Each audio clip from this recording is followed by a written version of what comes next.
Hello, this is PJ CAPOSEY, Superintendent of Schools for Meridian CUSD 223. Today what I'm going to try to do is kind of give a deep dive into Fund 10.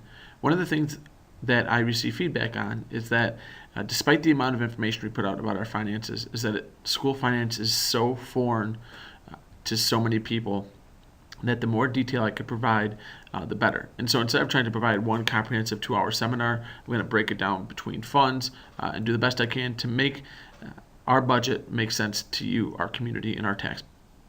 So I want to start off with just talking about Fund 10. Fund 10 is anything that you can think of that deals directly with education.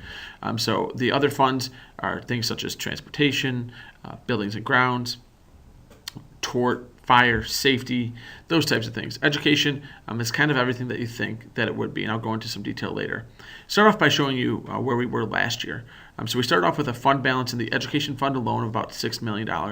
Our revenue outpaced our expenditures considerably, giving us a $1.6 million fund balance, increasing our fund balance, which remained within Fund 10.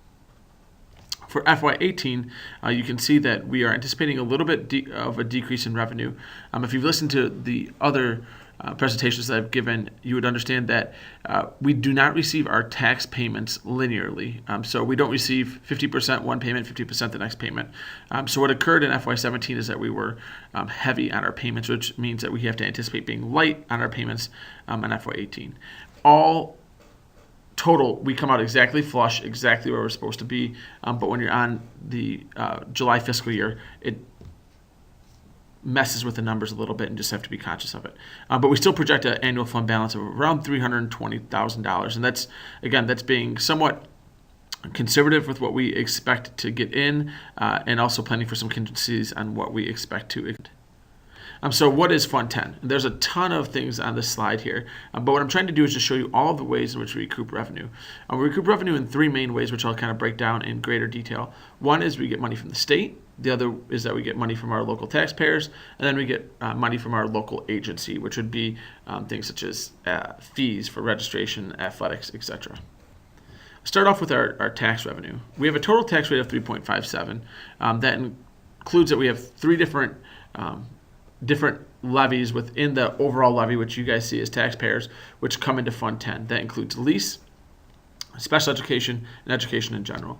So the way we do the math is you take your tax rate, you multiply it, you actually divide it by 100, then multiply that by the total EAV, and you get the revenue generated. So we're going to generate roughly $5,870,000 in tax revenue from our local base, which is us, our district members, within Fund 10 this year. From state and federal funds, which these are the ones that are really volatile.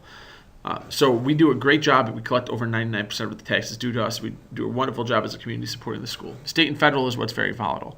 General state aid, that's what you're hearing in the news, the arguments over SB 1, if you're paying really close attention, which Rauner does not like because it's going to, he says, bail out Chicago public schools. And there's all these different models.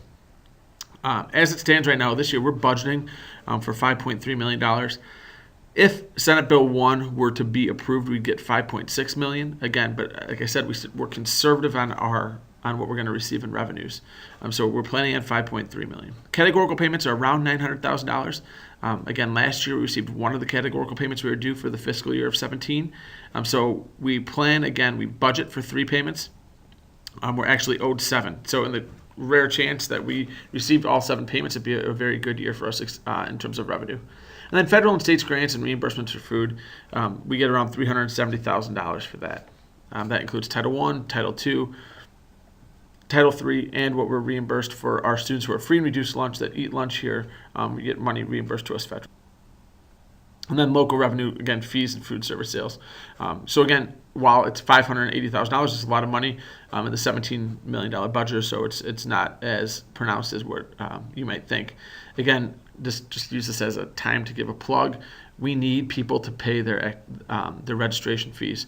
We've done a good job of staying balanced in terms of our deficit isn't increasing, but we're having a hard time closing that gap. So we have several people that owe a lot of fees. And the sooner we can get that in, the better that we can operate as a district. So that's how we get money in. How do we spend it out? So here's a handful of things that we do. I'll go into some greater detail about these expenditures and what they actually cost the district. So we'll start off with salaries. Our biggest expenditure is teacher salaries. And so this year we're projected to spend just about $6.45 million. I say just about because we may have a resignation. For positions we haven't hired yet, I use a base salary estimate. So we'll be right in that 6.45, 6.5, 6.4, somewhere in that range in terms of our salaries. ESP salaries. So this includes secretaries, food service workers, aides, paraprofessionals, our interventionists. All that equates to about $1.3 million. Administrator director salary. So this, every administrator, so any principal, myself as superintendent, and food service director, technology director, that they all fall under Fund 10. So in total, that's about $900,000. I want to be clear. There's some of the verbiage on here might not be as accurate as you want to. When I'm saying salaries, I'm talking about their entire compensation package minus insurance. So whatever other things that we do, such as paying into TRS or this or Medicare, Medicaid, all of that is included within this cost, again, outside of insurance. Insurance for the district is roughly $975,000 to insure everyone within it. Our OCEC payment, which is our special ed cooperative, we belong to it so we can provide better services than we could to our students who are at need than we would be able to provide if we weren't part of a cooperative, is roughly $530,000. And then we have other big ticket items such as our internet, phone, Skyward, which is where we keep all of our information systems, about $50,000 payment per year, copiers, etc. And then I wanted to be clear to show our enrollment. So you can see kind of a dramatic decrease here. If you look at where we're at the high school right now, our smallest class at the high school is 146. Our largest is 178. If you look at Highland right now, our pre-K2 building, our largest class is 108, and our smallest class, I just guessed that this is 85 for kindergarten. Currently, we're in the low 70s for number enrolled. We're hoping we get more people to enroll here later in the summer. So you can see that for instance, our graduating class this year of 150 leaves. If we replace that with 85, we lose about 65 people, which is roughly 3.5% of our enrollment. And I'll explain why that's really important here in a second. First is that the first thing I want you to take away from today is that most of our funding and our expenditures are pretty firm. So we don't have a lot of discretionary money that we're spending on different things.